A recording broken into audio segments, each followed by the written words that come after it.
Good afternoon, everybody, and welcome to this edition of Race on Main Street. I'm your host, Scott Race, and we have a great show planned for you today.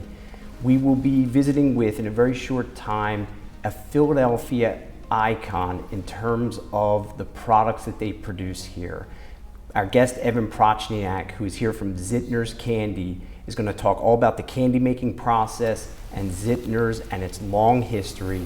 But before we get started, I want to introduce my co-host and my business partner from Simon Capital Management. I guess most importantly, my brother, Stuart Race. It's a rainy day in Philadelphia today, but we have something great to talk about, this iconic brand that has been here for a long time. You set this up, so give us some background as to what we should expect. Well, we're going to talk with Evan, and we're going to find out all about Zitner's and some things that they have in the pipeline, so to speak, as well as today is the day we're taping is National Chocolate Day. Just by coincidence. So it just happened to work out that way, but you know, it's that's just one of those wonderful things. Yeah, that's great, and certainly chocolate is a delight that I don't know too many people who aren't somewhat interested in chocolate. And Zitner's obviously has a very long, rich history here in Philadelphia. So you might not know, or the folks out there might not know Evan until today, but it's not likely that they haven't come across Zitner's, I think at some point. Yeah, from Absolutely. this area. So we're fortunate for that. But we have some stuff we got to talk about before that. Yeah, so let's hear it. Well, let's talk about what Main Street is concerned about. You may have heard in the past day or so that the World Health Organization has come out and they have equated processed meats with cancer. Right. Processed meats now cause cancer. Okay, so I did hear this. I did see a little bit of the study. We talked about it. I wanted it hit my radar because this is one of those perfect stories that gets everybody crazy. But if you really dig into it, right, it's not as bad as all that. I read through it. I don't think it's really bad at all. No, I don't think so either. They're not talking about the meat you enjoy on your dinner table, right, you know, or coming off of your barbecue, let's say, you know, your steak or your chicken or pork chops or whatever. Right. They're talking about sausages and bacon and processed meat. Right. So it's not meat. Right. I get. And what's interesting is just last week we were talking about the economic impact of a hot dog on the city of Philadelphia. So it's interesting that this comes out so timely to that discussion. But it's all right. So I get that some of the maybe chemicals, the process involved with it might link back to cancer type issues. Right. But the way they describe it is, to me at least, a little bit outlandish. They're comparing a hot dog with smoking, and it seems like that's what caught my attention. Right. Is the next thing going to be, you know, Surgeon General warnings on hot dog? On bacon. Right. Yeah. No. It's see that's the thing. They've equated these processed meats with smoking and asbestos. Yeah. Okay. I don't buy that. If you look at the data, okay, the data indicates that last year, and this I like this one too, 34,000 cancer deaths were attributed directly to processed meat. Now, how did they do that? You know. I mean, I get there's a way, I guess, to figure almost anything out, but there's got to be. I mean, at the autopsy, you know, cause of death, processed bacon. Right. I mean, that doesn't seem like it's fair. It doesn't seem logical. Keep in mind, you're not talking about heart disease or clogging arteries or things like that, which you know, let's give it its due. But this is causing. They're saying that the processed meat caused cancer. Now, 34,000 deaths. All right. Against 8.2 million deaths caused by cancer last year. All right. Now, so the idea that to equate processed meats with cigarette smoking, okay, or asbestos, it's like that thing that I learned about in college. It's correlative. There's a correlation, right? But it's not a causation, right? Right. And this was one of those things where the WHO went and they're banging the drum about something. I think what I'm trying to say is that the people on Main Street, middle class people, hey, have bacon with your eggs. Right. Okay? We're in Philadelphia, have scrapple. Right. Okay? Don't overdo it, like you're not supposed to, with anything. Okay? But it's not the same as smoking or breathing in asbestos. It's just not. Right. It's not on that level. It's one less. Don't burn brain cells worrying about this. I really, the fact that they spent so much money and time and effort on it seems a little bit ridiculous. Yes. And that's just one guy's opinion. But when I look at it, I have a very close friend who's an attorney who represents folks who have been harmed and hurt by asbestos. And when you started to talk about it, that's all who I could think about was, and some of the stories that he's told me about how this has affected people. And I thought, wow, this is something the two don't belong in the same sentence. It just seems like with all the things that Main Street middle class people have to worry about, this should not be one of them. No, I agree. So you don't have to swing at every pitch. That's right. So I guess the point to it is keep eating those hot dogs. Yeah, because they pump up the economy. Yeah, that's right. Exactly. They're great for the economy. They're delicious, and all is good. And on some level, they're probably good for you. The meat industry obviously does not agree with these findings, and they claim that the data was absolutely tortured. Right. So get your protein. Yeah, get your protein where you can. It seems like there's much bigger, more substantial things that we should be addressing and looking at than trying to essentially kind of scare folks over something that's not necessary. I agree. Let it go. I agree. There's too much. But let's talk about a healthy food. Let's talk about chocolate. Chocolate is delicious. I wrote I'm sorry. I have to check my notes because I got to get this right. Chocolate contains that whole thing about chocolate can be good for you. Right. It's actually true. Flavonoids, which are antioxidants. Right. So you want to not get cancer, you eat chocolate. Theobromine lowers blood pressure. And that's a huge Main Street problem is high blood pressure. I come home at the end of the day, my head's ready to blow off. And then the last thing is this stuff called PEA, which is endorphins. So you go out and run 10 miles and you get that good endorphin feeling, have a chocolate bar. You see, what's interesting about that is, and I've read not a ton about this, but a bit, is that you see even just the psychological sort of pick-me-up from chocolate. I hear Joanne talk about it all the time. Oh, it's uplifting, kind of thing. Well, it's the endorphins. She's telling the truth. Even if it's not this, and it's just if it's psychological, and it's right. just psychological, and it's happening, then so be it. It's not the worst thing in the world. It's not the worst thing. Well, let's get to Evan. Evan Prochniak is the owner of Zitner's Candies. Which camera am I on? This one. Okay, thank you. Evan Prochniak is the owner of Zitner's Candies. Evan's a Philadelphia guy. He was educated at Penn State University and went to law school in Florida before he came back home. Evan runs a practice in Delaware County, but most importantly, since 2010, Evan has been the owner-operator of Zitner's Candy Corp, or Candy Company, and I want to get this right, Fine Confections since 1922. So Evan, welcome to the show. Thank you. And we're happy to have you here today on National Chocolate Day. I'm glad to be here. Yeah, it's great. So you hear about Zitner's. We all know Zitner's from Philadelphia. It's a brand that's been here for, as long as anybody probably alive in Philadelphia has been here. So you have this long, rich history. Fill us in. Early 1921, 22, Zitner starts, and now 90 years later, what's taken place? How have you gone from that starting point to where we are now? Well, yeah, actually, we've used 1922. That was used as a start date by the prior ownership, and we have documentation back. But I think Sam and Ann Zitner, who really started Zitner Confections, were selling out of their garage in the early 1900s. Wow. And then they grew the business, and sometime in the early 40s, Sam and Ann Zitner, they were Russian Jewish immigrants. They didn't have any children, but they did have two nephews, Art and Leon Sherman. they ended up leaving the business in their hands, and the Sherman brothers ran it from the 40s up until the 90s when they sold it to Sid Rosenblatt, who's the gentleman I bought it from in 2010.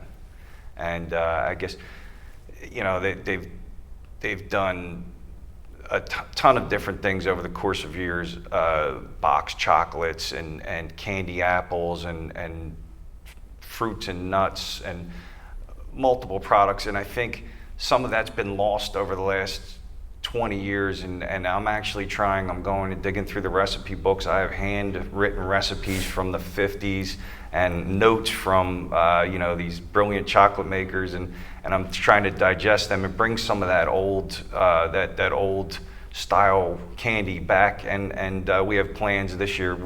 You know, we're introducing some of the new products in a Christmas line, and we have plans for next year and even beyond that to try and get some of these real you know, these really good old-fashioned type recipes that the technology has passed by, as far as, you know, the preservatives and the different, you know, trans fats are just not in there because they didn't have them when these recipes were written.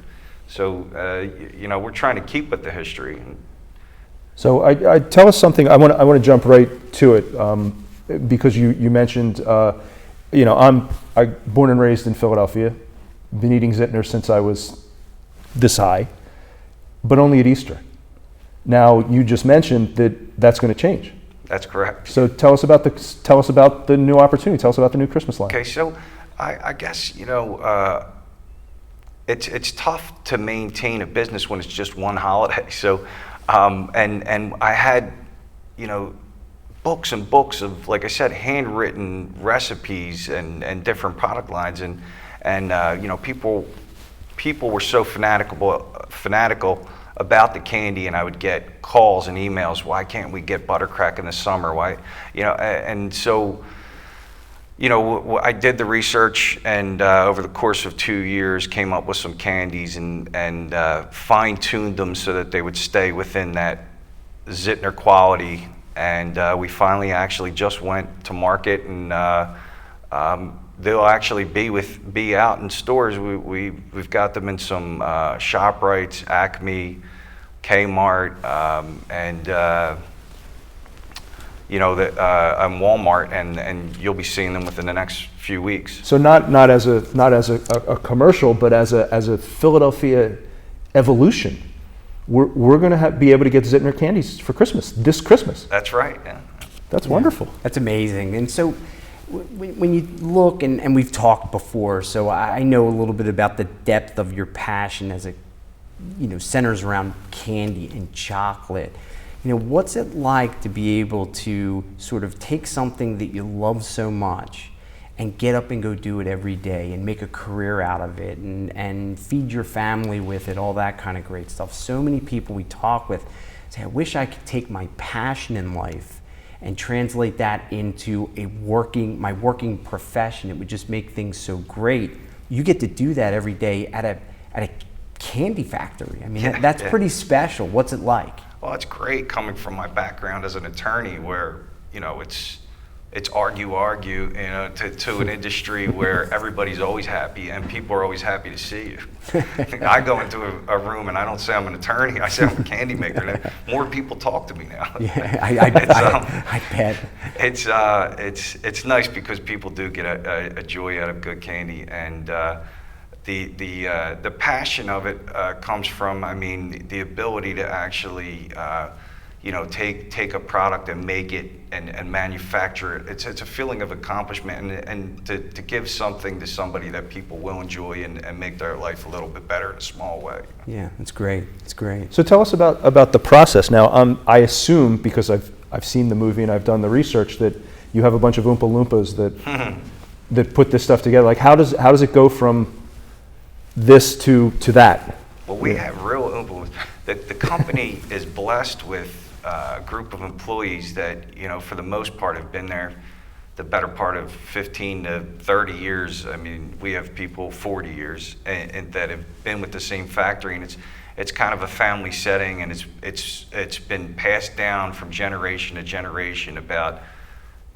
very a pride in not only the quality of the candy, but how the steps we take to make it. We make a hand-rolled egg, and they have to be the perfect shape, and everybody in there takes pride in it.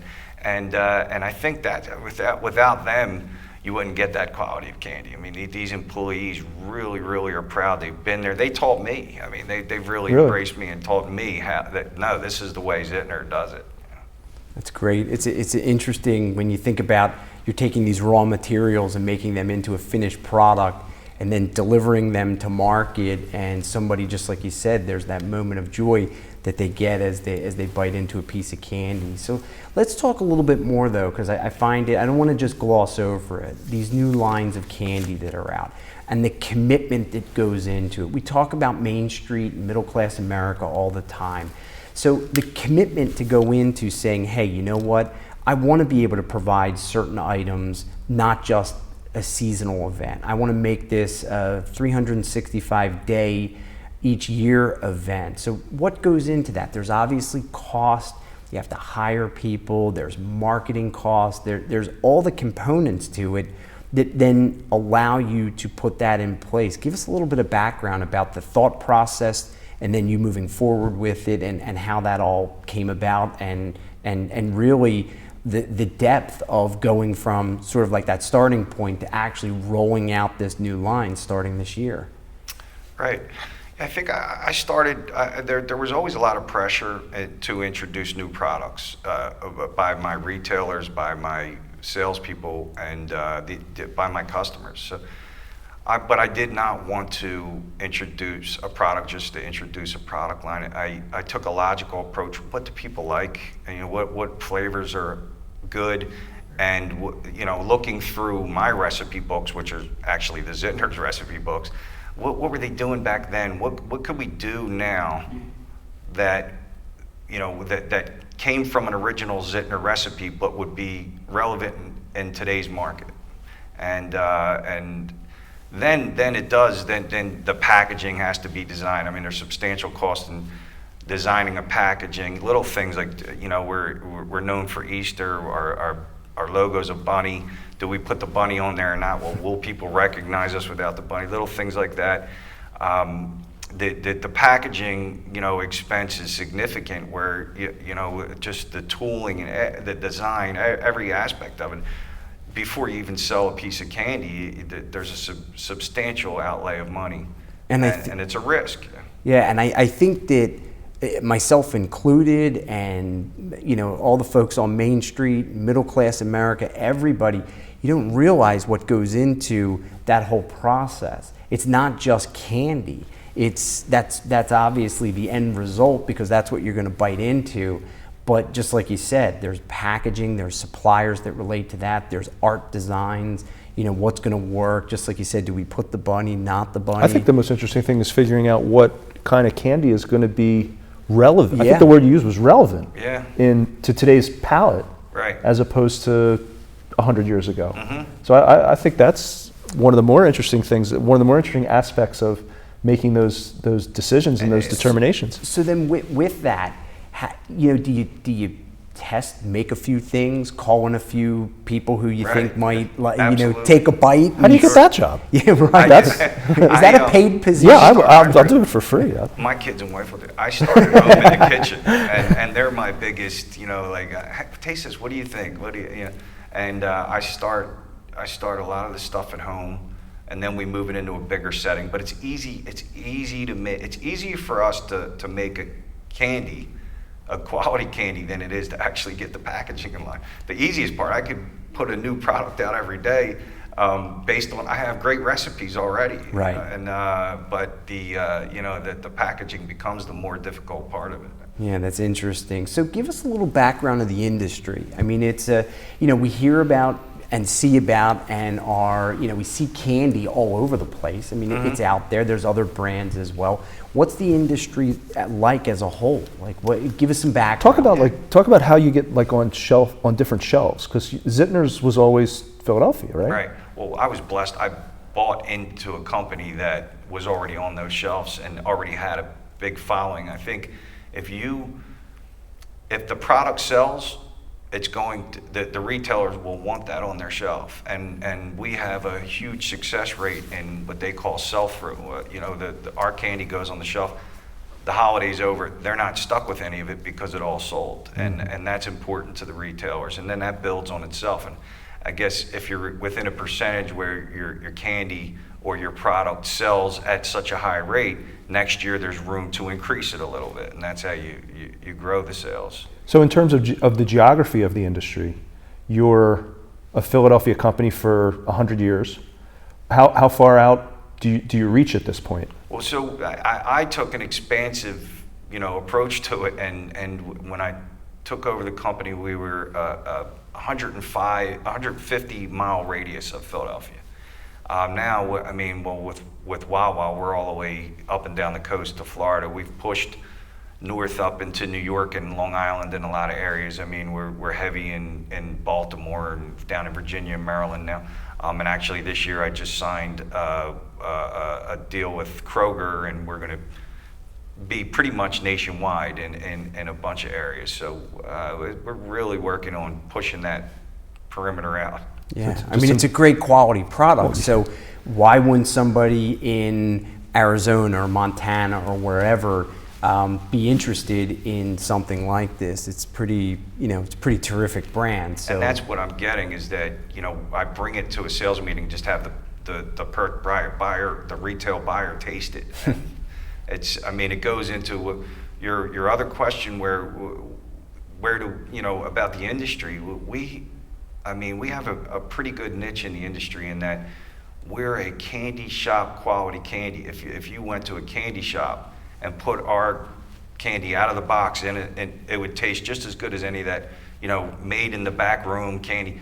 Yet we're in a big box retail store at a big box retail price. It's a really good bargain. Sounds like a win-win. win-win. Go to a candy shop, you're going to pay $20 a pound for this. Yeah, that's great. It's really, really fascinating. So give us a little, a little more about the future and where do you see this going? Obviously, this new deal is a great piece. What's the future hold for you? Well, I think we also sell not retail but wholesale a whole line of chocolate covered pretzels. I think we have 43 different types of chocolate covered pretzels. And people are fanatical about them as well. And the challenge, my next product to offer to a retail will design some packaging and get those pretzels into some single wrap, some boxes, and so that we can have an all year round product of our pretzels, the chocolate covered pretzels in the retail. Chocolate covered pretzels are like a superfood. They're like perfect. It's like the perfect food. They're delicious. Eggs, bananas, chocolate covered pretzels. Chocolate covered pretzels right on the table. Well, Evan, it sounds like Zitner's is headed in the right direction, and it sounds like everything is going well. And just want to say thanks for coming today. Thanks for having me. And the other thing that I'd like to thank you for is also your employment of people in the region. Oh yeah, absolutely. That's always such a huge thing to us that there's good quality jobs locally with local, whether it be manufacturer or whatever it might be. So it's terrific. So thank you. We really do appreciate it. And they're great quality people too. Yeah, it's awesome. Also, great. Before we Zitner's with an S.com is the website. And you can also Zitner's has a Facebook page, and there's also a Twitter feed. Yes. At Zitner's. So get online and follow Zitner's and know what's going on in the chocolate industry on a moment by moment basis. I guess. Yeah, it's great. So now we're right around the corner from the holidays. We're right around the corner from Halloween, and I know, Stu, you dug up some facts that you thought might be interesting to sort of share with the world out there about the volume of billions of dollars that are spent throughout various holidays, holiday seasons, things like that. Yes. So I thought it was interesting because Evan is bringing out the Christmas line. Yep. So, and I wanted to see what the real deal is. So as far as the holidays are concerned, and we celebrate like 10 or 12 of them in this country. Spain has 39 federal holidays. I saw that last night. So in terms of the holiday season, how important is the winter holiday season to the economy? Okay, if you take all the other holidays and add them up, okay, it's about 1/6, and just give me a shout. What do you think Americans spend during the winter holidays? And you're talking about everything. I'm talking about everything. Gifts, I'm talking about, like what is specifically earmarked for the holiday. From tinsel to Hanukkah candles to to candy to gifts. eating out at restaurants and going to shows. Right. Okay. It's in the hundreds of billions of dollars. It is. How many hundreds of billions of dollars? I don't know. I know it's a big number. How about $600 Wow. billion? More than $500 billion of our economy is spent in a 4-week period. So, it's amazing. Well, no, it's not. Well, you have to back it up. It's not spent in a 4-week period because I don't know if you've noticed, but they're already advertising. There's already Christmas decorations out. Yeah, so absolutely. It's a process leading up to the first of the year, moving into the start of January. And just to give Evan a shout out on the Easter holiday, Easter comes in 1, 2, 3, 4, fifth, and $8 billion is spent versus $600 billion is spent at Easter. So that's our fun fact for the week. Yeah, it's a huge amount. I mean, it's spectacular. So hey, look, I mean, it's great to know that funds are being spent in every sector of the economy in that period of time, whether it's through the holiday season or any time. It's still coming back to help all those people on Main Street. It's employing folks. It's doing a whole lot. So that's a great circumstance. I think so. And last word on this is that amazingly, the Super Bowl made the list of holidays. I knew that so would. Yeah, it's down towards the bottom, but still, it made the list. Now, I read an interesting fact about the Super Bowl and how it actually, and it'd be interesting to take a look at this, but it would take a little bit of work, how it detracts from like the next few days of commerce. Yeah, it probably does. And that as a result of that, if you have to factor that in, it might shrink on the list. Maybe that's what they do. It might fall down a little bit. I bet from even comes here. in below Father's Day, but ahead of Halloween. All right, so I'm surprised about that it's ahead of Halloween. I just know what I got it on the internet. It must be true. Yeah, I hope so. All right, well, thank you all for joining us today. We really appreciate you being here. And remember, don't forget to check out, it's www.zitners.com. You'll see it's a beautiful website. I can't say enough about it. It's really pretty spectacular. So if you want to check out everything that's going on with them, certainly feel free. Any time of the day, they're available for you. Thanks for being with us. We'll see you next time. And Stu, who's our next guest next week? Our next guest is Ciro Adams, and he's going to talk about the audit practice in accounting. Okay, for small business. For small business. Right, okay, great. Well, have a great week. We'll see you on Main Street. Thanks for joining us.